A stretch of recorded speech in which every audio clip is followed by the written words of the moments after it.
You watch out, my cher. There is a lot of sickos loose on the streets. Yeah. A while ago we made a video about games that killed their studios. And while our viewers seemed to like the topic, there were a lot of suggestions of studios we should have included in the video. So, reason enough to make a second part to this video. Here are 10 different games that killed their studio.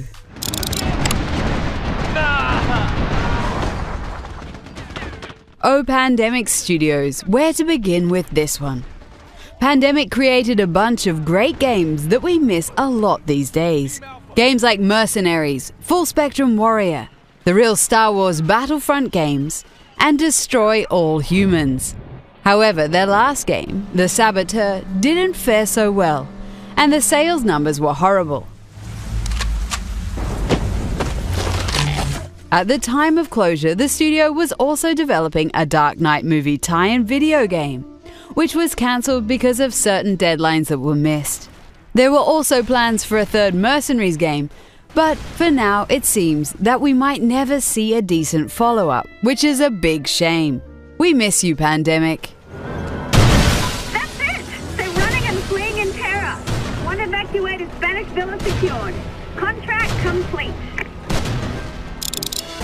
Where the fuck's the lieutenant? Forget that, Pecker boy, come on! But he's got the fucking radio! There he is! Lieutenant! Over here! Move it!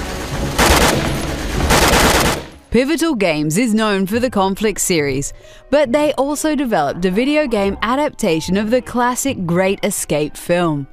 The Conflict games were pretty decent third-person tactical shooters that definitely had their fair share of dedicated fans. Unfortunately, the fifth installment in the series, Conflict Denied Ops, released for the Xbox 360 and PlayStation 3, was a downright disaster. It never reached the quality of the first 4 games. By that time, publisher SCI was bought by Eidos, and the restructuring of businesses meant the closure of Pivotal Games.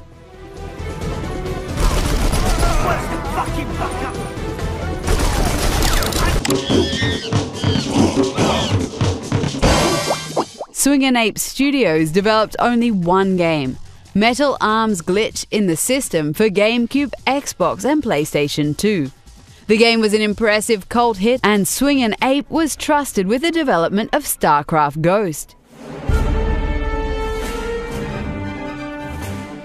You might know that Ghost never saw the light of day, because its development was very troublesome. After a few years, Blizzard decided to put the development on hold and bought the studio out. Blizzard kept the developers they wanted and assigned them to different teams within the company. So we'll never get to play the long-awaited StarCraft Ghost.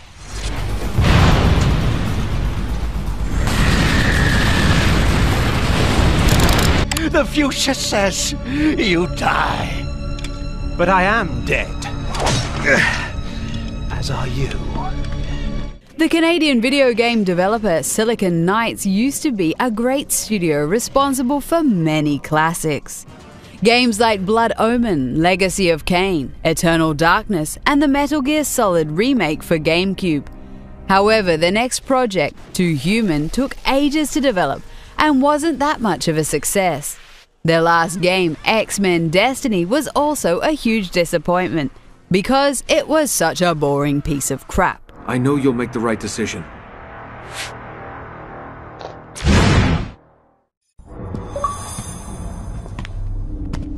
During that time, Silicon Knights was involved in a court battle with Epic Games about the use of the Unreal Engine.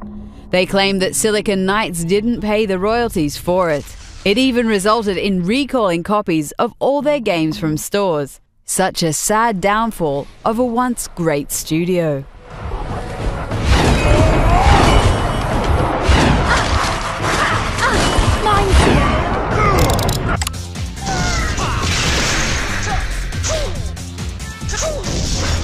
Clover Studios started as Team Beautiful and made a bunch of awesome games. 4 Beautiful Joe games and the cult classic Okami were made before Clover Studios made its last game, God Hand.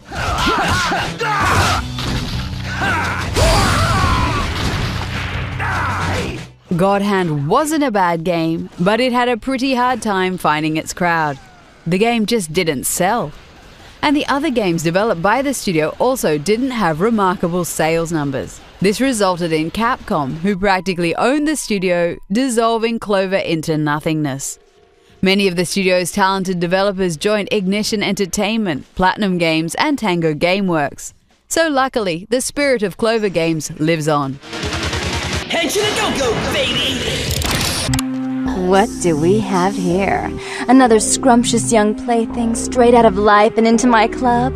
Vampire: The Masquerade Bloodlines was Troika Games' last game, and it's awesome. The game used an early version of the Source engine made by Valve. Though Activision wanted to release the game earlier, Valve demanded that Half-Life 2 would be the game debuting the engine. So Bloodlines released on the same day as Half-Life 2, which wasn't a smart thing to do.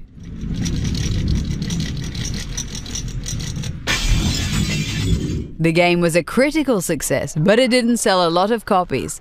And while the company was trying to find a publisher for another game, it shut down. Unfortunate, because Vampire: The Masquerade gained quite a cult following over the years. So everybody who wants a sequel to this one, it's probably not going to happen. Hey! Heard anything? Cole Phelps, traffic. What have we got? The development of the detective game L.A. Noire didn't go as smoothly as the developers at Team Bondi had hoped. Although the game was revolutionary for using motion scan technology, its development took ages and the working conditions of the developers were pretty poor. So the guys' names that I've been seeing doing the repairs on the heaters, they're fully licensed and accredited. In the end, the game was a critical and commercial success, but Bondi didn't succeed in securing a new development project, forcing the studio to shut down. We don't expect Rockstar to resurrect the series anytime soon. You can't be accusing me of nothing. You've got the wrong guy.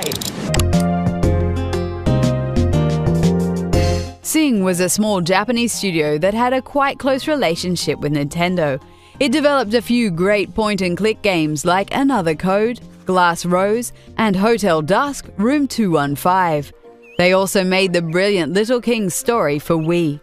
Last Window: The Secret of Cape West, which was the sequel to Hotel Dusk, was the last game they developed.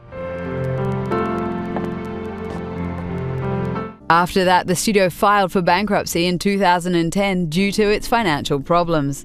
Last Window was a big commercial failure and looks like one of the reasons why we now live in a world without Sing. An interesting studio, to say the least, that made games that were everything but mainstream. Let's honor the studio by playing their games, shall we?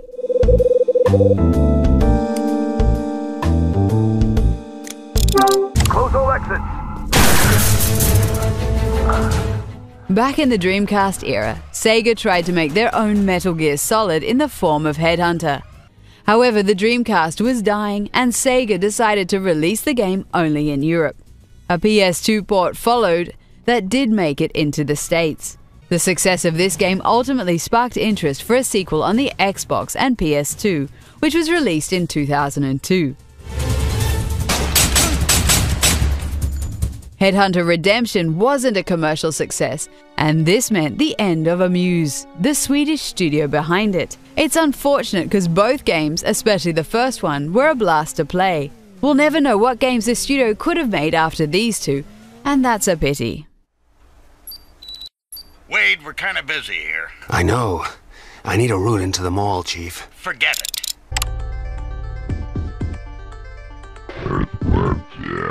Shiny Entertainment is the studio famous for creating the Earthworm Jim series and the first MDK game.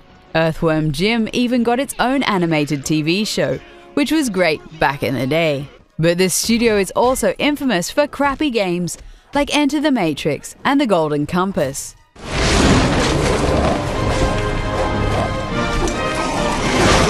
They are probably some of the worst movie tie-in games ever made.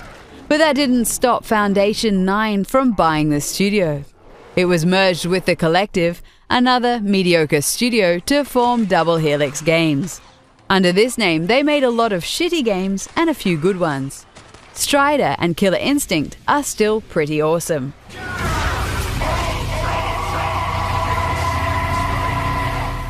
Which game studio do you miss the most? Let us know in the comments, and please like the video and subscribe to the channel. Got it. Hang on in there. Keep an eye out for the other hostages, Jack. Some of them were beat up pretty bad. These guys play rough. So do I.